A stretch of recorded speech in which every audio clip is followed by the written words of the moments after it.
Hi guys, Shannon here from houseimprovements.com. I've got a quick tip for you.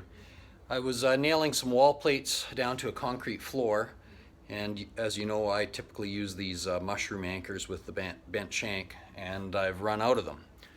So I'm just going to show you a little trick I learned years ago on the job site that we used to use actually all the time, and it's in fact cheaper and holds just about as good, is just to use some regular framing nails, like so, and some, I don't know if you can see that, some tie wire, like you tie rebar with.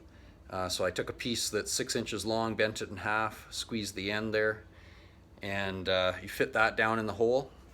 And once you pound the nail in, it basically gives you a nice tight friction fit.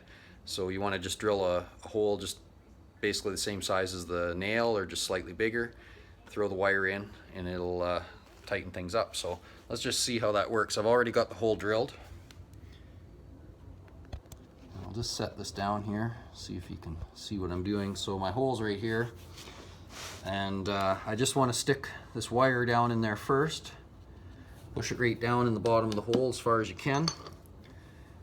And I'm going to try to get 1 or 2 single wires down in there too. I tried pushing down 2 bent wires, but it just was too tight. Didn't want to make it, and I'm not sure I'm going to get 2 singles down there, but if I can get 1, we'll see.